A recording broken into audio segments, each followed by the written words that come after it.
Okay, hello and welcome to Two Geeks Talking, an entertainment interview show that interviews creative people from the comics, film, TV, music, and video game industries. I'm your host for today, Elliot Hale. This is episode 350, and today we are interviewing the very talented vocalist and songwriter for the geek rock band Kirby Crackle, Kyle Stevens. So I wanted to start by asking you something that many people probably know, but I was wondering if you could tell us about the name Kirby Crackle. Yeah, well, first off, thanks for having me, man. Kirby Crackle, we love that name. It's a term of endearment for Jack Kirby's effect of lasers or kind of energy coming out of hands from the original days of Marvel. And our friend suggested that it would make a good band name, and we couldn't argue with them, so that's our name. Yeah, and I can obviously tell that throughout your albums you actually have included Kirby Crackle onto your actual albums, so you can actually see the energy and stuff coming from the actual the background of your albums. Yeah, we try to make it kind of the consistent theme that flows through everything that we do, whether it's our logo or our album cover is done by the amazing Jim Mahfood. So yeah, it's kind of our go-to thing. So what actually gave you the idea of starting Kirby Crackle? Well, Kirby Crackle was originally formed in 2009 with myself and my then business partner Jim DeMonacos regarding why weren't there bands that wrote songs about comic book and video game characters that weren't done in parody or kind of with a wink at the audience. There's so many good human elements and storylines in comics. I mean, it's a gold mine of content from which to write songs, and so we wanted to clue into characters and storylines that we really liked, and then try to put our own spin on it and try to connect with the fans in a way that we would have liked to be connected to if there was a rock band and we were fans of them. Okay, for sure. So where did it go from there? Well, we started in 2009, and the first convention we did was New York Comic Con, and so we went to the Marvel offices and we dropped off a bunch of CDs and just said, hey, we're new guys on the block and we are big fans of what you guys do, and this is a new thing we're trying, and luckily they got behind us and kind of tweeted some word out about us. So a lot of people who wouldn't have found us that weekend at New York Comic Con, and then just with a purposefully consistent Twitter presence and interacting with fans on social media and just kind of a grassroots movement, our fans were amazing, spreading the word about Kirby Crackle from the beginning. So we were very fortunate about that, and just kind of 5 years have gone by like that, doing conventions and concerts everywhere, and lucky to be still doing it. So, like from playing shows at a convention, like, do you see there's like a big difference than playing at like something like a concert venue or a bar or something like that? Yeah, there's a total difference. Basically, purposefully, we have from the beginning we had an advantage over other bands who just were trying to, where's our audience? They just got to try to find it everywhere in the ether. We knew that those are our people at Comic Con, so we went and like other nerd acts do and nerdcore bands, everyone goes to conventions and does shows. That's where the most concentrated group of your potential fans or current fans will be. And everyone feels confident and comfortable at a Comic-Con. So really the Comic-Con shows are really special for us because it's just a kind of a melting pot of everyone who loves what we love, and it's just a place where people can feel comfortable being around their own kind of people as opposed to heading to a rock bar you've never been to, and that's been our experience for the past 5 years at least. Okay, that's great. So you guys started doing some music videos, the animated music videos, for Yeah. example, for Up, Up, Down, Down, Zombie Apocalypse, Ring Yes. Capacity, and Another Castle, and Booty Do Math. So how did these start being made? Well, we were working. A lot of those were made with Betsy Lee, who we found through the Art Institute of Seattle, and she's great, and she has a fun style, and she did Ring Capacity and Secret Identity, Booty Do Math, and Another Castle.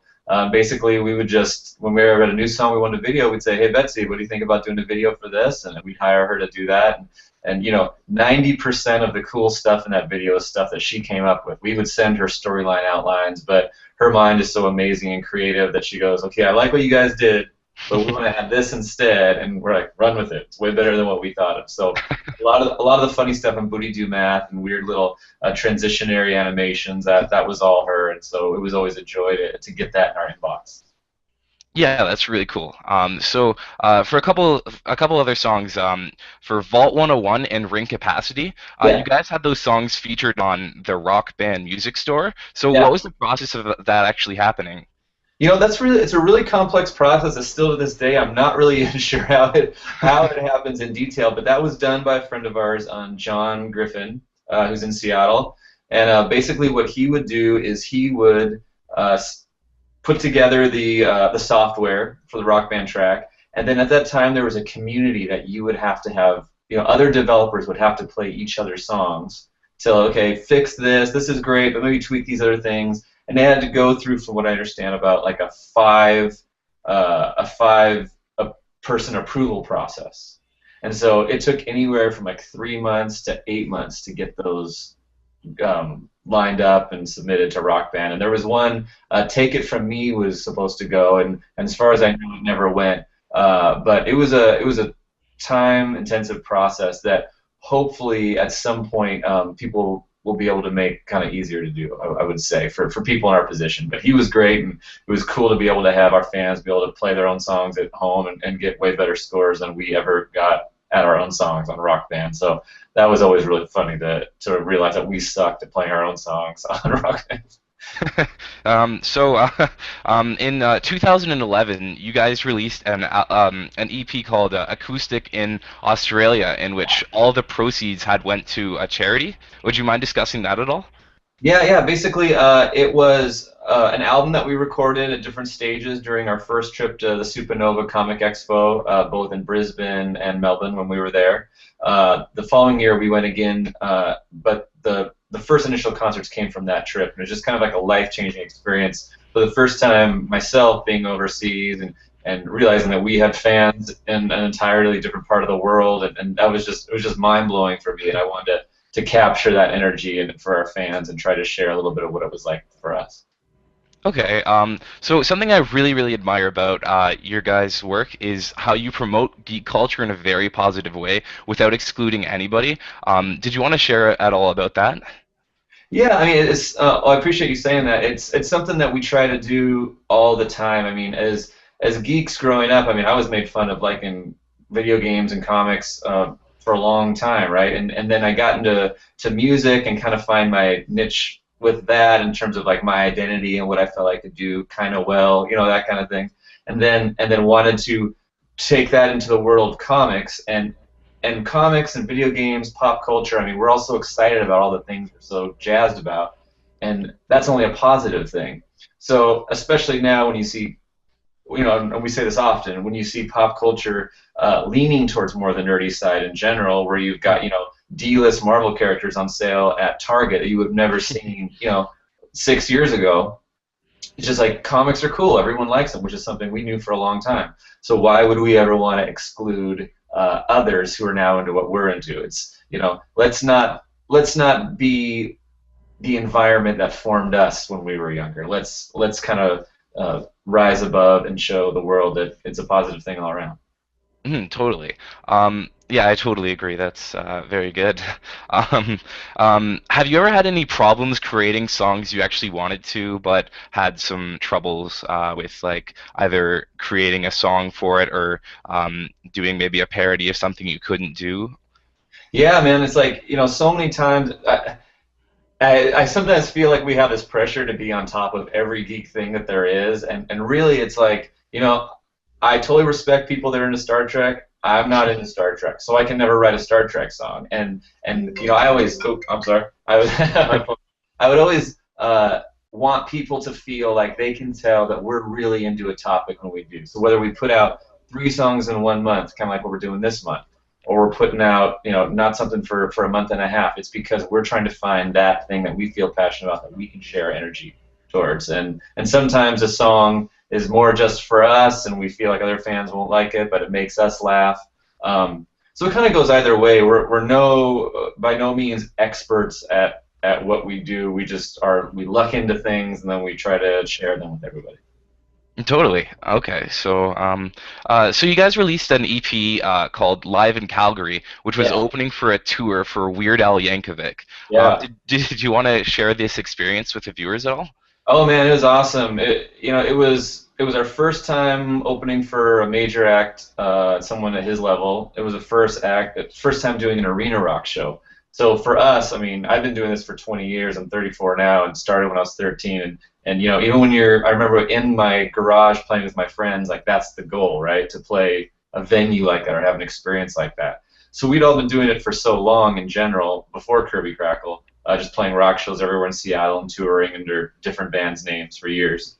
And so given the opportunity to open up for Weird Al and play an arena, it was something that you kind of been, you know, working for your whole life, and then all of a sudden it's there, and then just trying to really be present and soak up everything about it. And we were, you know, it sounds cliche, but we were really nervous right up until the time we hit the stage. But the time we walked on the stage, it was almost like bathwater. It's like just, you know, be present and enjoy the experience and try to create a good memory. And you know, we had some flubs and everything, but it doesn't matter. It was a lot of fun. And so again, trying to share that experience with our fans, putting that EP out for what we felt were like the best songs of that night was what we wanted to do.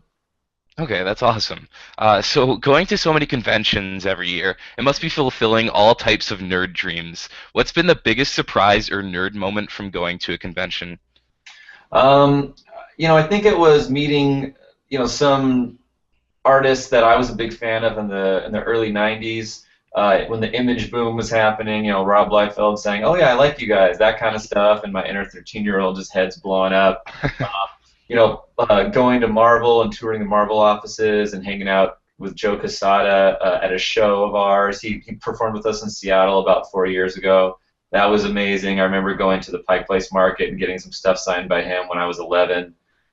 Which I didn't tell him about until right when I went on stage with him to do it because I was too nervous. But I met Mini Me in Australia. We got to hang out with Mini Me. That was awesome. And I think it's just, you know, whether you're a fan or a professional artist or writer or do what we do or you're an actor, everyone's just fans of the culture and everyone's just trying to find their way all the time. So there's really less of a line between all of us than I think maybe I know myself thought before I became involved in the comic industry or the entertainment industry in general. And that's really refreshing to know, like, it's all just people and everyone's just excited to meet each other, and it's fun when you get to meet one of your heroes, I think. For sure. I personally did go see a live show of yours at Fan Expo 2011, and I Oh, noticed there was a very positive response for the fans with like everybody singing along and everybody just being really really into it. So cool. how do you feel about this response? I mean, okay, it's just what everyone wants. You know, what can I say? It's what you wish for. I personally, like, my journey before Kirby Crackle was a lot of, you know, multiple bands trying to figure out where my songwriting style was. I submitted stuff to major labels for years and independent labels, and a lot of what I got back was, you know, we like your stuff, but it's too all over the place stylistically, you know. And I think if fans listen to Kirby Crackle, they can agree. There's like pop songs, there's slow songs, there's weird R&B songs like Booty Do Math, just like weird stuff. But I'm so thankful to the Kirby Crackle fans and the geek community in general that they have embraced that part of my songwriting. And the common theme is, as long as it's about, you know, pop culture stuff that I'm passionate about, the band's passionate about, people embrace us. So we can put up stuff like Up, Up, Down, Down. And we can put up stuff like, today we're releasing a True Detective song in a couple hours called That's awesome. The Yellow King. I mean, it's like heavy, hard, Soundgarden-y sounding stuff. So I don't know. I have trust in our fans, and I think they trust in us that we won't put out something that we know is crap. You know, so I take the loyalty between ourselves and our fans very seriously, and just want to keep nurturing that going forward. That's really important to me. For sure. Like, have there been any surprises for what's really popular among the fans? Like you say that like there's so many different genres that's going on inside of it. So Yeah. has there any like special things or any surprises what you've seen as popular among the fans? Yeah, you know, I think it's safe to say that Ring Capacity, our Green Lantern song, is by and far our most popular song still. I mean, we released that in 2010, and all of a sudden, you know, there'll be a weird resurgence every couple of months. Like, say, like a new animated series will come out or something, and we'll see the numbers spike on the YouTube channel, or notice like some extra sales have happened. So I think people really like that song. And it's so funny. Every record we think, okay, this is the song people are really gonna like, or we think we can pick our own singles, but we're never right, ever. Except Bring Capacity, we had a feeling. But the other stuff, we're always surprised of like, really, you didn't like that as much, but you like this thing that we thought you wouldn't like. It's weird, and I've learned to never predict anymore because I'm always wrong. But thankful that our fans are care enough to tell us what they like and what they don't like, and we always listen. Mhm.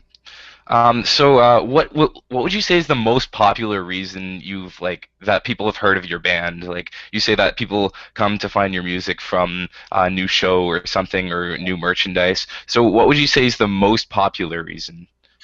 Um, I think people are always looking for new music in general, and I think a big part of what we do has been social media and a lot of word of mouth, and that's always the best kind of advertisement. I think I know when a fan whose taste I trust tells me, or a friend, excuse me, whose taste I trust tells me, hey, check out this band. I'm more likely going to do that than if the internet tells me to, some random website or something. So when I say like we kind of have a grassroots movement, and I really mean that. And I'm proud that we are independent and we built the fan base we have just by the love of the fans and our good relationship with them. And so continuing that is something that I'm really interested in. I've never been a major label seeker out since Kirby Crackle started because I just love doing what we do on our terms, and hope that people share what we do with their friends. Mhm. So there's definitely been a new direction with the songwriting of Kirby Crackle, going more into a bigger image of geek culture, especially with your newest album, Sounds Like You. Did you want to discuss this new direction? Yeah, thanks for recognizing that, man. I hope that's something that people recognize more. We don't really think of it as a new direction as much as a evolvement of where we're trying to get the genre to go. I mean, we could come at you all day with, here's a Daredevil song, here's another X-Men song, here's this, but I feel like that would almost be boring. Like if I was a Kirby Crackle fan, I would, as pop culture starts melding with geek culture more and more, that's where I feel like we've naturally been moving. So like, we can write a weird song about grandmas, but throw like a manga reference in there, or we can write a song about tacos and it's just joy of tacos, So we're never gonna move away from the character songs, a la with the True Detective song coming out and stuff. But I think that as the world changes, we have to change a little bit. And it wasn't really a conscious thought as a natural evolution. We were a little worried before Sounds Like You that people would think it was too much. But again, just putting the trust in the fans and the fans trusting us, we're kind of moving and evolving together in this new cool place. And so I'm looking forward to seeing what happens more with that. Hmm. So what would you say is the biggest change within Kirby Crackle since it did start in 2009? Um, well, the biggest change really has happened in the past, 6 months. My business partner Jim Demonakos, who started Kirby Crackle with me, he's not with the band anymore, focusing more fully on Emerald City Comic Con, the con he runs in Seattle. The way we put out music is going to change in the next couple months, and we'll be talking about that soon. We're going to do more of a subscription service to kind of what we do. And so looking forward to talking more about that, while still not excluding anyone who's not on the subscription, just kind of having more of a fan club kind of presence. So I'm excited about that. More touring, more internet live concerts, just trying to adapt technology as the world's changing to what we do and listening to what our fans like. Everyone's 5 years older since we started. So what does that mean for us? What does that mean for our fans? What does it mean for the world? That's stuff that I'm always really trying to kind of clue in on and try to make fun. Mhm. So do you see anything like that we should be personally looking out for in the next upcoming months? Yeah, we're releasing the True Detective song today. We did the Lego song last week. So if it sounds like well, these guys are releasing more stuff in smaller intervals, that's what we're gonna do. We're kind of done with the waiting every year to release a big chunk of songs, and we just want to be more productive on a monthly basis. So you can look for a lot more Kirby Crackle stuff coming out more often. We're actually announcing a fun new project next week, so look out for that. And it's a good time to be a Kirby Crackle fan. If I was a fan, I would be psyched about what's going to come up. So looking forward to sharing that. Yeah, well, that's great. So I just wanted to thank you so much for your time, Kyle. So I just really, really appreciate you being able to share so much. So this has been this has been Two Geeks Talking, episode 350, with Kyle Stevens from the geek rock band Kirby Crackle. Please visit their website at kirbycracklemusic.com. So I just wanted to thank you so much, and my name is Elliot Hale once again, and thank you very much, Kyle. Thanks, dude. Have a good day. You too.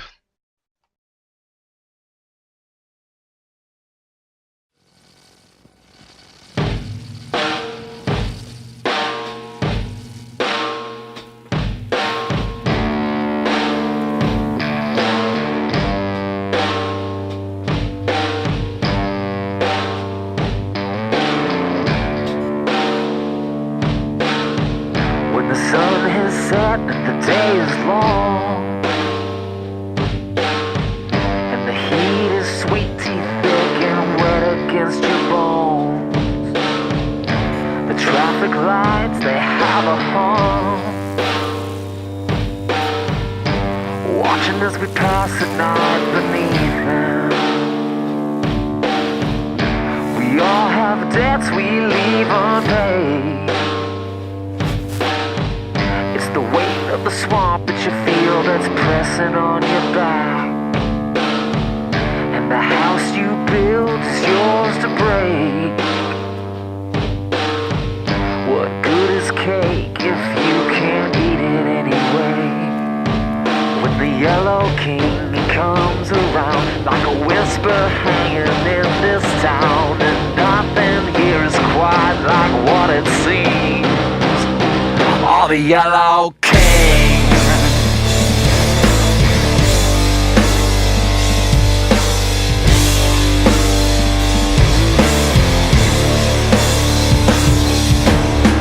If a man is bad, then I'm a man. When the knocking at the door is more of me, I hold it shut. Can't hide the hunger, can't hide the harm. A room kept locked till the day that you get what you want. When the Yellow King comes around like a whisper hanging in this town, and nothing here is quite like what it seems. When the Yellow King comes for you, there's not much anyone can do but tell yourself it's nothing but a dream. All the yellow. Everything we've done or will do, we've done over again and again. Everything we've done or will do, we've done over again and again. It's the secret fate of everything. When the yellow